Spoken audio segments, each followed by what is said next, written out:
लेकिन आइए अब जानते हैं कि श्रीलंका आखिर इस आर्थिक संकट की दलदल में फंसा कैसे, बर्बादी के कारण क्या है। ग्राफिक्स के जरिए आप देखिए जिस तरह से हालात, अब कर्ज ने बिगाड़ा लंका का पूरा खेल। श्रीलंका की बर्बादी के ये कुछ अहम कारण हैं। कर्ज ने पूरी तरह से श्रीलंका का खेल बिगाड़ दिया। विदेशी भंडार खाली हो गया।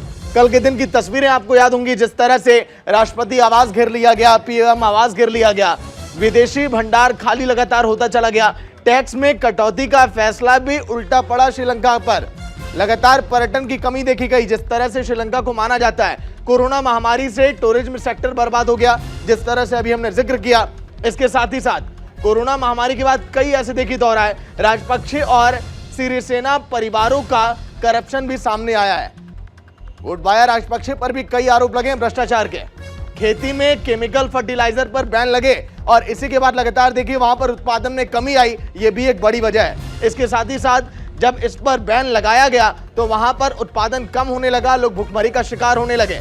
चीन के कर्ज के बोझ तले लगातार श्रीलंका दबता चला गया और विदेशों से लगातार फंड लेने के बाद उस दलदल में लगातार पहुंचते चला गया श्रीलंका। सड़क पर उतरे हजारों प्रदर्शनकारी, तस्वीरें आपने देखी होंगी जिस तरह से तमाम प्रदर्शनकारी सड़कों पर उतर गए।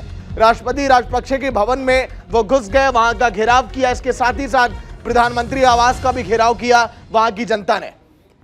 लेकिन आखिर राष्ट्रपति राजपक्षे गए कहां, सवाल ये भी खड़े हो रहे हैं, क्योंकि दलदल में तो इन्होंने ही धकेला है श्रीलंका को। आरोप ये भी लगे हैं, छोड़कर वो भाग चुके हैं राजपक्षे इस समय राष्ट्रपति भवन, और इस समय इस पर फैसला भी अब होगा, क्योंकि चुनाव पर भी अब फैसला होना बाकी है। स्पीकर के घर पर आपात बैठक हुई, इसके बाद स्पीकर के भी कई बड़े फैसले लिए गए और राष्ट्रपति को लेकर भी कई बातें कही गई। स्पीकर के घर पर जब आपात बैठक हुई तो पीएम रानिल विक्रमसिंघे ने इस्तीफा दे दिया वहां पर।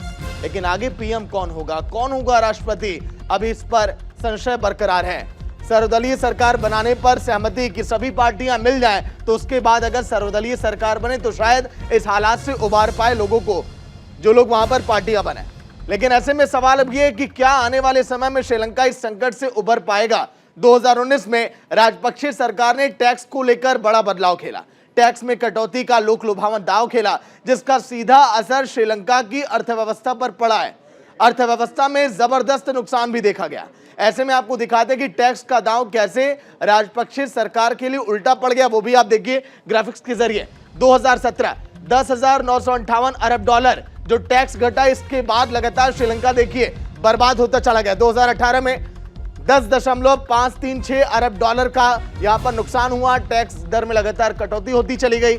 उसके बाद 2019 की तस्वीर भी आप देखिए, $9.715 अरब टैक्स में लगातार कमियां होती चली गई। ये एक बड़ी वजह रही, क्योंकि जब कमाई हो गई नहीं तो फिर श्रीलंका कैसे संभालेगा अपना देश। सन 2020 $6.565 अरब का नुकसान हुआ।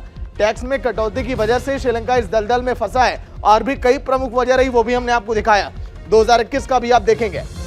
लेकिन साल दर साल जिस तरह से टैक्स में कटौती 2021 और 22 की देखिए तस्वीरें भी आनी बाकी है कि आखिर क्या वजह रही है इसके पीछे।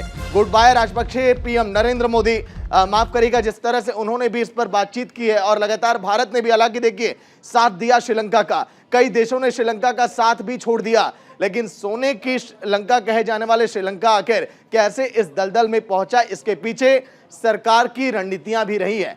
उन नीतियों में लगातार फेल और गोटबाया राजपक्षे की नीतियों पर भी लगातार सवाल खड़े हुए कि आखिर वो कारगर क्यों नहीं हो पाई जो उन्होंने नीतियां बनाई थी अपना देश चलाने को लेकर।